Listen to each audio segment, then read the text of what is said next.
সেটি সমর্পণ করার জন্য গৌর সুন্দর এই পৃথিবীতে এলেন। কি সমর্পণ করার জন্য? না উন্নত উজ্জ্বল রসায়ন, উন্নত উজ্জ্বল রসে সমৃদ্ধ স্বভক্তি শ্রিয়াম। স্বভক্তি ভগবানের একেবারে নিজস্ব সম্পদ, সেইটি দেওয়ার জন্য তিনি নেমে এসেছেন বাবা। এটি কিন্তু একেবারে নিজস্ব সম্পদ, এটার উপর কারোর অধিকার নেই, একেবারে পার্সোনাল প্রপার্টি, এটার উপর কারোর অধিকার নেই। কারণ চৈতন্য চরিতামৃতে বলেছে যে কৃষ্ণ যদি ফিরে কভু ভুক্তি মুক্তি দিয়া, কৃষ্ণ যদি ফিরে কভু ভুক্তি মুক্তি দিয়া, প্রেম কভু নাহি দেন রাখেন লুকাইয়া। ভগবানের কাছে যদি কেউ ভোগ চাই ভগবান তাকে দিয়ে দেয়। এই যে দেখুন আমার মতো ভক্ত যারা আছে তাদের উপর কিন্তু ভগবান খুব খুশি। এই আমার মতো ভক্ত মানে সারা বছর এই হরি মন্দিরে একবার আসেনি, এই রাস্তা দিয়ে হাজারবার পেরিয়ে যায় বা তাকিয়েও দেখিনি। বছরে একবার যখন কীর্তন হয় হরিনাম হয় তখন ঠাকুরের কাছে আসে, এসে বলি হে ঠাকুর এই যে আমি এত কষ্ট করে তোমার কীর্তন শুনছি, না খেয়ে না ঘুমিয়ে বসে আছি, তাহলে আমি তোমার কাছে কি চাই? না বেশি কিছু চাই না ঠাকুর, আমার ওই একতলা বাড়িটা যেন তাড়াতাড়ি দুতলা হয়ে যায়, আমার মেয়ের বিয়েটা যেন হয়ে যায় ঠাকুর, আমার ছেলের চাকরিটা যেন হয়ে যায়। এইরকম আমার মতো ভক্ত যারা আছে মাগো তাদের উপর কিন্তু ভগবান খুব খুশি যে একতলা বাড়িটা দুতলা হয়ে গেলে আমাকে আর বিরক্ত করবে না। হরি বল চরিতামৃতে বলেছে যে কৃষ্ণ যদি ফিরে কবু ভুক্তি মুক্তি দিয়া, আবার যদি কেউ বলে ঠাকুর আমি তোমার কাছে ভোগ চাই না, এই সংসারে জ্বালা যন্ত্রণা আমার আর ভালো লাগছে না, এই মায়ার জগৎ থেকে তুমি আমাকে মুক্তি দাও, ভগবান সেটাও দিয়ে দেয়, বলে যাও বাবা মুক্তিও দিয়ে দিলাম। কিন্তু যদি কোনো ভক্ত ঠাকুরের কাছে এসে বলে হে ঠাকুর এই যে আমি এত কষ্ট করে তোমার কীর্তন শুনছি, আমি কিন্তু তোমার কাছে টাকা পয়সা ধন সম্পত্তি চাই না, আবার আমি তোমার কাছে মুক্তিও চাই না, আমি তোমার কাছে কি চাই না, আমি তোমার কাছে তোমার ওই রাঙা দুটো চরণ চাই। যদি কোনো ভক্ত এসে বলে আমি তোমার রাঙা দুটো চরণ চাই, কৃষ্ণ কিন্তু সেখান থেকে 10 হাত দূরে মনে মনে চিন্তা করে এই কেন এর বাবা কীর্তন শুনতে। হ্যাঁ চরিতামৃতে বলছে কৃষ্ণ যদি ফিরে কভু ভুক্তি মুক্তি দিয়া, প্রেম কভু নাহি দেন রাখেন লুকাইয়া। তাহলে দেখুন যেই ভগবান কোনোদিন কাউকে প্রেম দিল না, সত্য যুগে কাউকে প্রেম দিল না, ত্রেতা যুগে কাউকে প্রেম দিল না, দাপর যুগে বৃন্দাবনের বাইরে কাউকে প্রেম দিল না, সেই ভগবান কলি যুগে এসে হঠাৎ কেন এত দয়ালু হয়ে গেল? কি গো মায়েরা, যাকে তাকে প্রেম বিতরণ করেছেন মহাপ্রভু, এমনকি ঝাড়খণ্ডের পথে যেতে যেতে বাঘকে পর্যন্ত প্রেম দিয়েছেন। তাহলে কেন ভগবান হঠাৎ এত দয়ালু হয়ে গেল? কি গো বাবা, হঠাৎ যদি কোনো কৃপণ মানুষ দয়ালু হয়ে যায় তা সবাই বলবে না লোকটা পাগল হয়ে গেছে? মানে মনে করুন একটা হার কিপটে লোক, কি বাবা হার কিপটে বোঝেন তো? মানে যাদের কিপটে নিয়ে একেবারে হারের মধ্যে ঢুকে আছে, ছাড়ানো সম্ভব না, তাদেরকে বলে হার কিপটে। ওই চায়ের মধ্যে যদি একটা মাছি পড়ে তা মাছিটাকে ওই ধূপকাঠি দেখাতে দেখাতে বাবা বেশি যেন জ্বলে না যাবে, তাড়াতাড়ি দেওয়ালে বুঝে দেয়, কালকে আবার অর্ধেকটা দেখানো হয়। এই হরিনামের চাঁদা চাইতে গেলে ছেড়া একটা 5 টাকা নোট কোথায় চালে ফাঁকে গুজে আছে সেটি বের করে দেয়। তার এইরকম একটা হার কিপটে লোক যদি কীর্তনের আসরে এসে দাঁড়িয়ে হঠাৎ করে বলতে শুরু করে যে আমার আর বিষয় সম্পত্তি কিছু ভালো লাগছে না, আমার টাকা পয়সা ধন দৌলত দরকার নেই, আমি সব ব্রাহ্মণ বৈষ্ণবদের দান করে দেব, তা সবাই বলবে না লোকটা পাগল হয়ে গেছে? তাহলে যেই ভগবান কোনোদিন কাউকে প্রেম দিল না, সত্য যুগে কাউকে প্রেম দিল না, ত্রেতা যুগে কাউকে প্রেম দিল না, দাপর যুগে বৃন্দাবনের বাইরে কাউকে প্রেম দিল না, সেই ভগবান কলি যুগে এসে হঠাৎ কেন এত দয়ালু হয়ে গেলেন? বলে কেন হয়েছে জানো না? 10 চক্রে ভগবানও ভূত হয়ে যায়। 10 জনের চক্রে যদি পড়ে তবে যে ভগবানকেও হার মানতে হয়। 10 জন কে কে? ললিতা, বিশাখা, চিত্রা, চম্পকলতা, রঙ্গদেবী, সুদেবী, তুঙ্গবিদ্যা, ইন্দুরেখা, এই 8 জন সখী, আর রয়েছেন রাধারানী, আর আড়ালে রয়েছেন বড়িমা। বড়িমা যিনি যোগমায়া শক্তি। তা ভগবান শ্রীকৃষ্ণ এই 10 জনের চক্রে পড়েছেন। সখীরা সকলে গোবিন্দের কাছে এসে বলল বধূ তুমি তো আমাদের রাধারানীর কাছে প্রেম ঋণ নিয়েছো, কিন্তু সেই ঋণ তো শোধ দেবার কোনো নামগন্ধই তুমি করলে না। তাহলে হয়েছে কি? সুদের সুদ তার সুদ বেড়ে বেড়ে তোমার সুদ এত বেশি হয়ে গেছে যে আসলে নদী আয় কলিজীবের দ্বারে দাঁড়ে দাঁড়ে কাউকে যোগ্য বিচার না করে তোমার ওই গোলকের প্রেম ধন সবাইকে বিলাতে পারো, তুমি সেদিন ঋণের খালাস পাবে।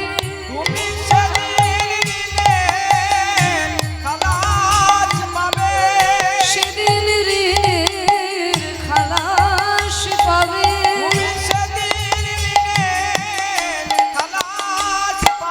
যেদিন দাঁড়ে দাঁড়ে নাম বিলাবে, সেদিন ঋণের খালাস পাবে।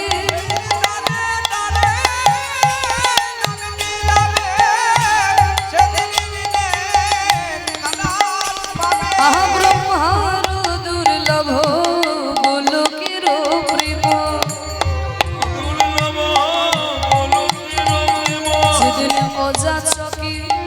অযাচকে যে চাইবে তাকে তো দেবে, যে চাইবে না তাকেও প্রেম দেবে। কি বাবা জগাই মাধাই প্রেম তো চাইবে, চাঁদ কাজী প্রেম তো চাইবে, জঙ্গলের বাঘ প্রেম তো চাইবে, যেচে সেরে সবাইকে প্রেম দেবে। যেদিন অযাচকে দেবে আমি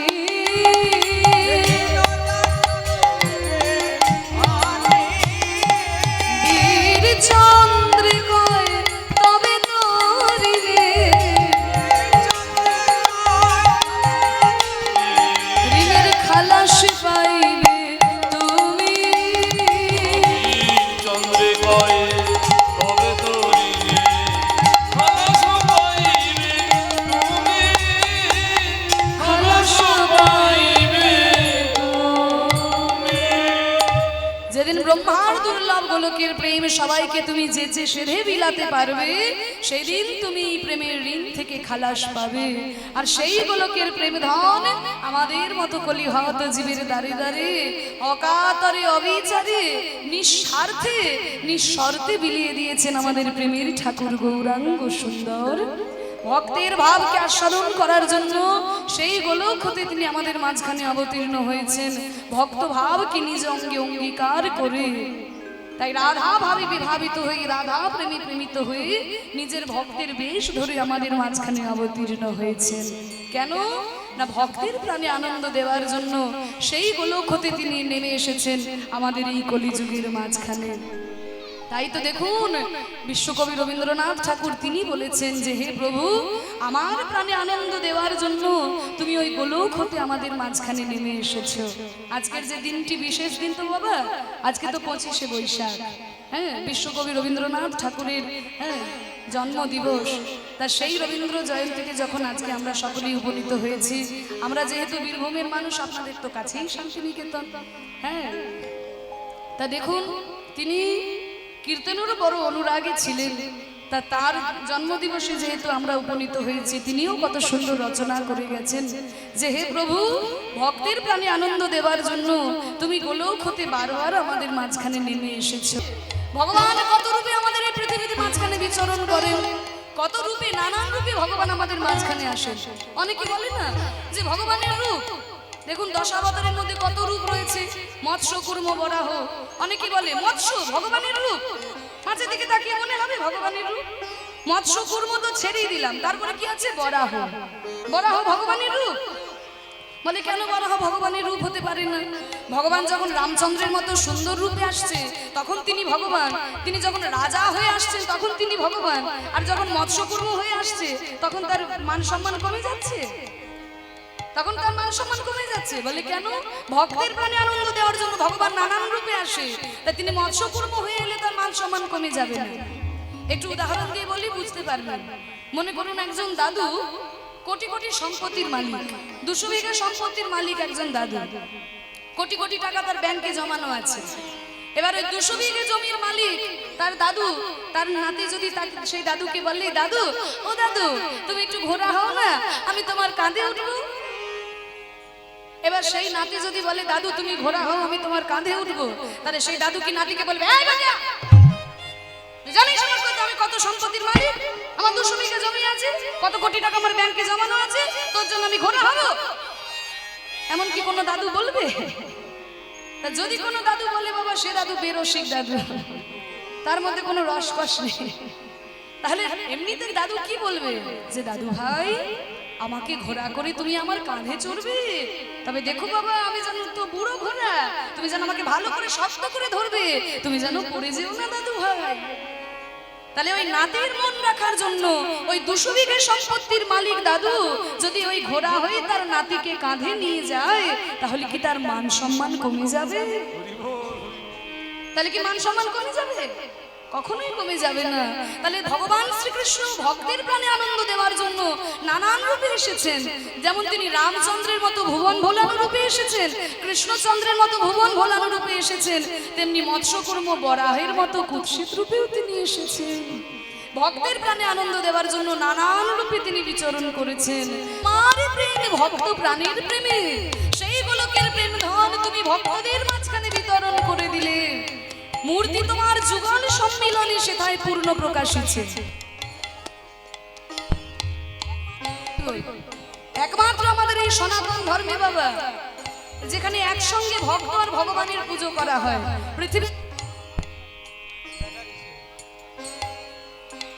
পৃথিবীর অন্য কোনো ধর্মে হয় না, একমাত্র আমাদের এই সনাতন ধর্মে হয়, যেখানে একই আসনে ভক্তের সঙ্গে একই আসনে ভক্তের সঙ্গে ভগবানের পুজো হয়, তাই না? দেখুন, যে আসনে রামচন্দ্রের পুজো হচ্ছে সেই আসনে কিন্তু হনুমানেরও পুজো হচ্ছে। তাহলে হনুমান তো রামচন্দ্রের ভক্ত, ভগবানের সঙ্গে ভক্তকে পুজো করা হচ্ছে। যে আসনে মহাপ্রভু পুজো পাচ্ছেন ওই একই আসনে শ্রীবাস পণ্ডিত পুজো পাচ্ছে। তাহলে শ্রীবাস পণ্ডিত তো মহাপ্রভুর ভক্ত। একমাত্র আমাদের এই ধর্মে, আমাদের সনাতন ধর্মে হয় বাবা, পৃথিবীর অন্য কোনো ধর্মে একই আসনে ভগবানের সঙ্গে ভক্তকে পুজো করা হয় না। তাই বলছি মূর্তি, কারণ আমাদের ধর্মে মনে করা হয় যেখানে শুধু ভগবানের পুজো হয় সেখানে অর্ধেকটা ভগবানের পুজো হয়, যেখানে ভক্ত ভগবানের পুজো হয় সেখানে পূর্ণ ভগবানের পুজো হয়। তাই বলছি মূর্তি তোমার যুগল সম্মিলনে সেথায় পূর্ণ প্রকাশিছে। তাই তোমার আনন্দ আমার পর, তুমি তাই এসেছো নিচে।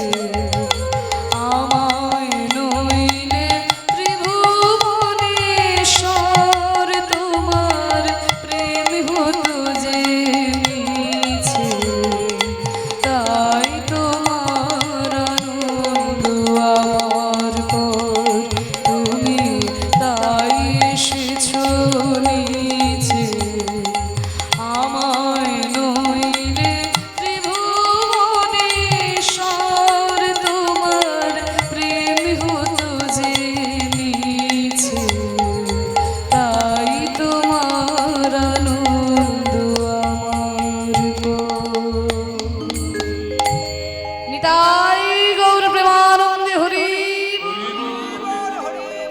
তাই ভক্তের প্রাণে আনন্দ দেওয়ার জন্য ভক্তের ভাবকে নিজ অঙ্গে অঙ্গীকার করে সেই গোলক হতে রাধা রানীর প্রেমের ডালি মাথায় নিয়ে রাধা প্রেমকে নিজ অঙ্গে অঙ্গীকার করে সোনার বরণ গৌর হয়ে অবতীর্ণ হয়েছেন আমাদের এই সোনার নদিয়ায়। তাই মহাপ্রভু সম্পর্কে পদকর্তা কত সুন্দর বলছে, দেখুন, বলছে প্রেম সিন্ধু গোরা রায়, নিতাই তরঙ্গ তাই, করুণার বাতাস চারিপাশে। গৌরাঙ্গ হলেন প্রেমের সাগর, আর সেই সাগরে ঢেউ হচ্ছে নিত্যানন্দ। দেখবেন বাবা, গৌরাঙ্গ বলছে প্রেমের সাগর, তাহলে সাগরে ডুবতে গেলে আগে যেমন ঢেউয়ের উপর সাঁতার কাটা শিখতে হবে। যদি কেউ ভাবে আমি সমুদ্রে ডুবে রত্ন তুলবো, আগে কিন্তু ঢেউয়ের উপর সাঁতার কাটা শিখতে হবে, তা না হলে এমন বড় ঢেউ আসবে একেবারে সমুদ্রের পাড়ে গিয়ে ফেলে দেবে।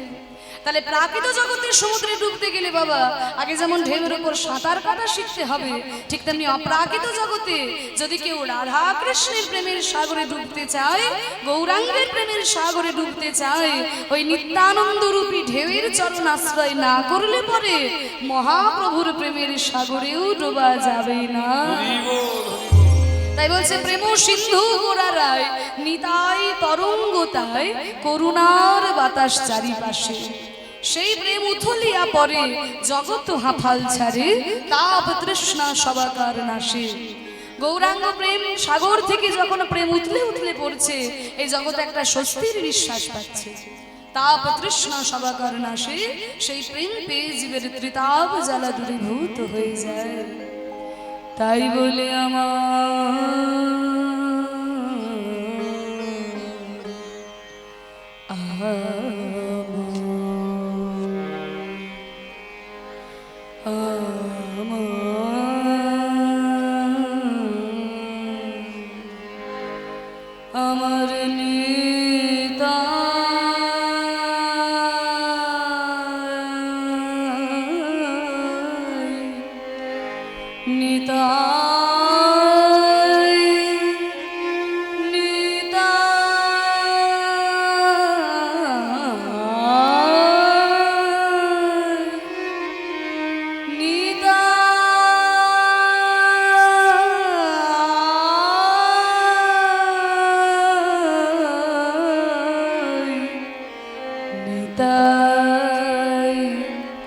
চৈতন্য দয়া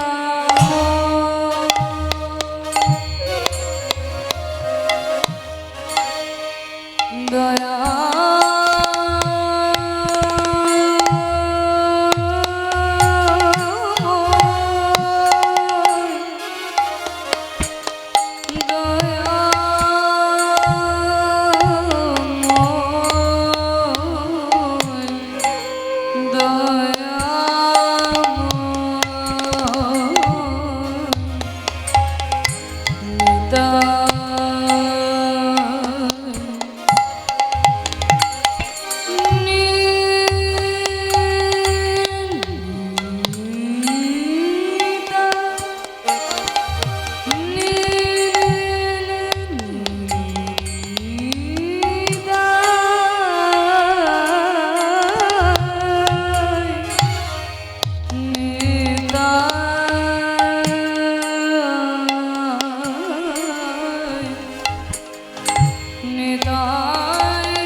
ভক্ত হংস চক্র বাকে তারা পিব পিব বলে ডাকে। দেখুন গৌরাঙ্গ প্রেমের সাগর, একটু ভালো করে বুঝতে হবে গৌরচন্দ্রিকাটা। মহাপ্রভু হচ্ছেন প্রেমের সাগর, সেই সাগরে ঢেউ হচ্ছে নিত্যানন্দ। তাহলে সাগরে কি কোনো পাখি ছিল না? আমরা তো সমুদ্রে কত রকমের পাখি দেখতে পাই। বলে গৌরাঙ্গ প্রেমের সাগরের পাখি কারা? না হংস। কি হংস? না ভক্তরূপী হংস। তাহলে এত রকমের পাখি থাকতে বাবা ভক্তকে হংস কেন বলা হচ্ছে? না বলছে দেখুন রাজহংস। দেখবেন রাজহাঁসকে যদি ওই দুধ আর জল মিশিয়ে দেওয়া হয়, সে কি করবে? দুধটা খেয়ে নেবে, জলটা পড়ে থাকবে। দুধটা খেয়ে নেবে, জলটা পড়ে থাকবে। ঠিক তেমনি ভক্ত যারা, তাদেরকে যদি নিত্য আর অনিত্য মিশিয়ে দেওয়া হয়, তারা নিত্য পদার্থকে নিয়ে অনিত্যকে ত্যাগ করে দেয়। তাই ভক্তকে হংস বলা হলো। ভক্ত হংস চক্র বাকে তারা পিব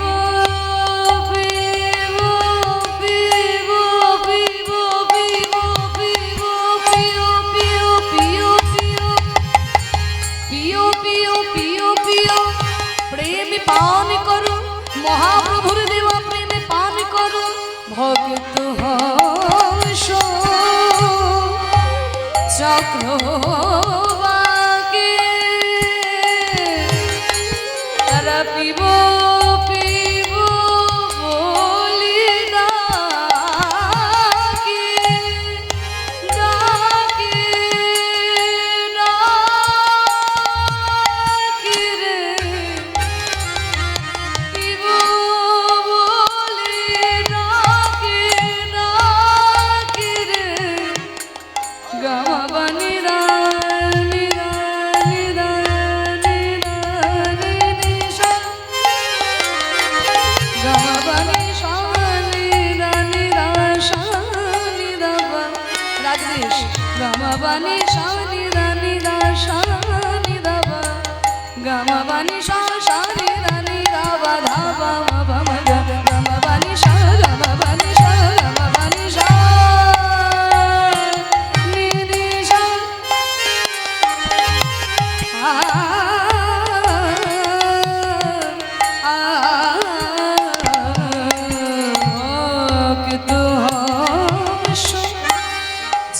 চক্রবাকি তারা পিব পিব বলি ডাকে দিবানিশি তারা প্রেম পান করে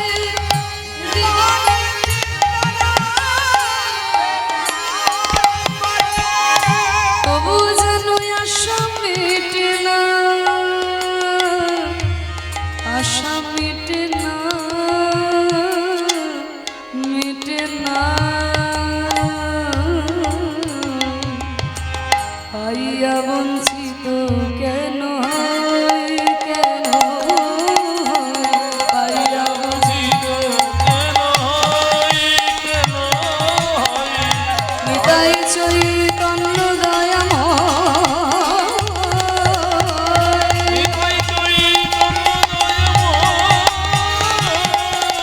আর নিতাই চৈতন্য দয়াময়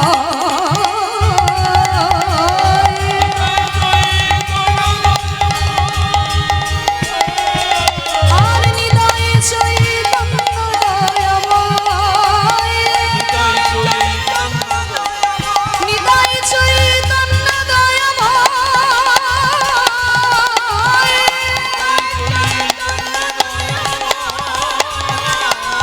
আমার নিতাই চৈতন্য দয়াময়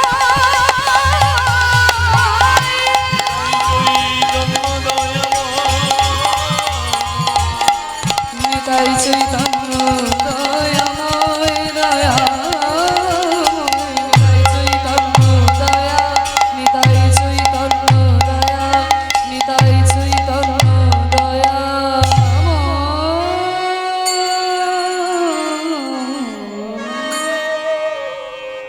তাহলে গৌরাঙ্গ প্রেমের সাগর সেই সাগরে ঢেউ হচ্ছে নিত্যানন্দ সেই সাগরের পাখি হচ্ছে ভক্তরূপী হংস তাহলে বাবা সাগরে কি কোনো ডুবুরি ছিল না আমাদের যেটা নিয়ে দরকার আমরা তো আর এমন ডুব দিতে শিখিনি আমরা তো এমন ভক্ত হতে পারিনি যে একেবারে গৌরাঙ্গ প্রেমের সাগরে ডুবে রত্ন তুলে আনবো বলে শোনো এমন কি কেউ ছিল না যারা আমাদের জন্য রত্ন তুলে আনবে বলে ছিল কারা ছিল জানো আহা ডুবে রূপ সনাতন তুলি নানা রত্নধন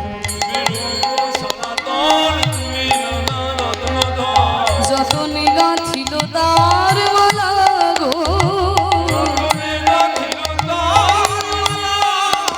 এবার ভক্তি সূত্রে গ্রন্থি করি লহজীব কণ্ঠে পড়ি ভক্তি সূত্রে ভক্তি সূত্রে ভক্তি সূত্রে হিমালয় অন্য সূত্রে গাথা যায় না ভক্তি সূত্রে গ্রন্থি করি ওই ভক্তি সূত্রে গ্রন্থি করি লহজীব কণ্ঠে পড়ে দূরে যাবে তোমাদের দূরে যাবে ত্রিতাপের জ্বালা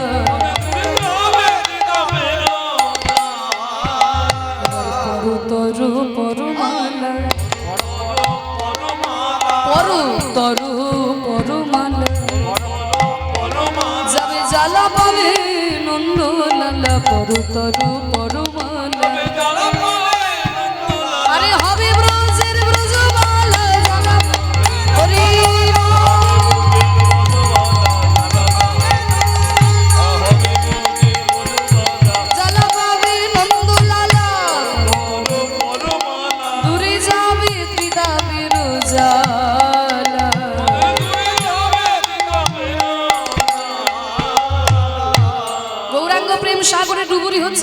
সনাতন। এই রূপ সনাতন এত কষ্ট করে গৌরাঙ্গ প্রেম সাগরে ডুবে আমাদের জন্য রত্ন তুলে এনেছেন। রত্ন তুলতে গেলে ডুবার মতো করে ডুবতে হবে, কারণ আমরা বাবা এমন পুরে রূপ সনাতন এত কষ্ট করে গৌর হরি প্রেমের সাগরে ডুবে আমাদের জন্য রত্ন তুলে এনেছেন। রত্ন তুলে এনে ভক্তি সিদ্ধান্ত রূপী গ্রন্থ রচনা করেছেন, কিন্তু আমাদের একটু ভক্তি হলো না যে তাদের লেখা গ্রন্থগুলো একটু পাঠ করে দেখি। তারা কি বলে গেছে একটু পড়ে দেখি, আহা যদি পড়ে বুঝতেও না পারি অন্তত কীর্তনের আসরে এসে কীর্তনীয়ার সঙ্গে একটু মুখে তার মুখে একটু শুনে দেখি। এইটুকু ভক্তি আমাদের হলো না। তার রূপ আর সনাতন তারা গৌরাঙ্গ প্রেমের সাগরে ডুবে রত্ন তুলেছিল, আমরা তো তুলতে পারি না। তা কি গো মা, প্রেম সাগরে ডুবতে চাও? মহাপ্রভুর প্রেমের সাগরে তোমরা ডুবতে চাও? কি গো ও ঠাকুমা, মহাপ্রভুর প্রেমের সাগরে ডুবতে চাও? হ্যাঁ, আমরা সবাই ডুববো। ডুবে তো তাহলে কিছু করতে হবে না, কিছুই করতে হবে না। প্রেমানন্দে মেতে হরি বলো, হরি নামের বন্যা জেলো। প্রেমানন্দে মেতে হরি বলো, হরি নামের বন্যা জেলো।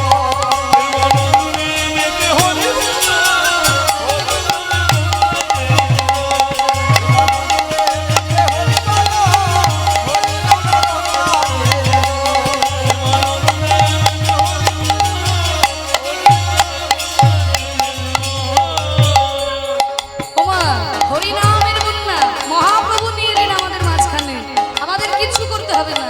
দুটি বাহু তুলে সবাই একটু দুটি বাহু তুলুন দেখি, সবাই একটু দুটি হাত তুলুন। এই যে মাদিকের বাবারা সব, হ্যাঁ ওই দূরে বসে আছে, যে হাত না তুলবেন আমি কিন্তু আঙুল দেখে দাঁড় করিয়ে দেব। যার হাত নাই, যার হাত নেই তার তোলা দরকার নেই। ভগবান যাদের দুটি বাহু দিয়েছে ওই তুলুন, সবাই মিলে তুলুন। হ্যাঁ এবার করতালি দিয়ে বলুন, প্রেমানন্দে মেতে হরি বলো, হরি নামের বন্যা জেলো। প্রেমানন্দে মেতে হরি বলো, হরি নামের বন্যা জেলো।